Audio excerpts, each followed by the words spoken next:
Today we celebrate the feast of Pope St. John the 23rd, born for a bunch of farmers in northern Italy. He was always proud of his down-to-earth roots, and he joined the secular Franciscan order, so he's one of us.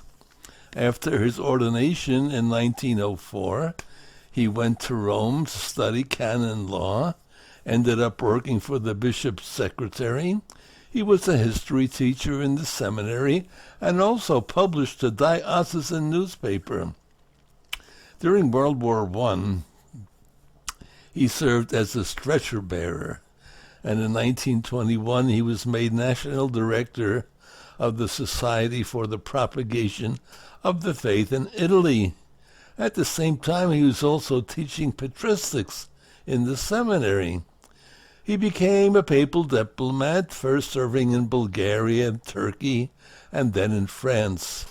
During World War II, he became acquainted with Orthodox church leaders, and with the help of Germany's ambassador to Turkey, he helped save an estimated 24,000 Jewish people from extinction.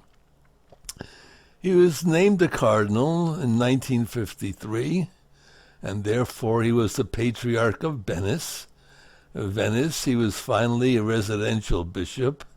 A month short of his 78th birthday, he was elected Pope, taking the name John after his father and the two patrons of Rome's cathedral, St. John Lateran.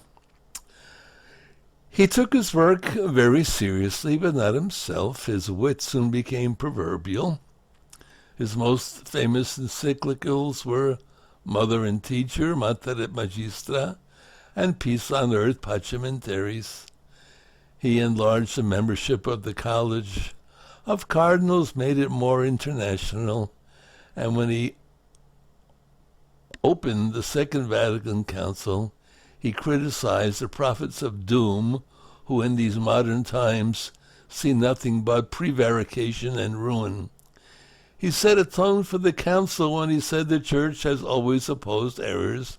Nowadays, however, the spouse of Christ prefers to make use of the medicine of mercy rather than that of severity.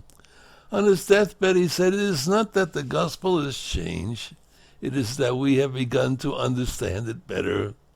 Those who have lived as long as I were enabled to compare different cultures and traditions." Good Pope John died in 1963. He was beatified in the year 2000, and Pope Francis canonized him in 2014. Good Pope John, always smiling, always wonderful.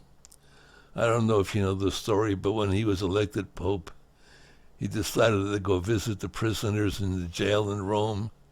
Naturally, in those times, the papers couldn't print anything because it would be a great scandal that the Pope went to the prison. So he told the prisoners, "Well, you couldn't come to me, so I could come to you." And then he told them another secret. "My uncle used to be in jail also, and I used to go and visit him."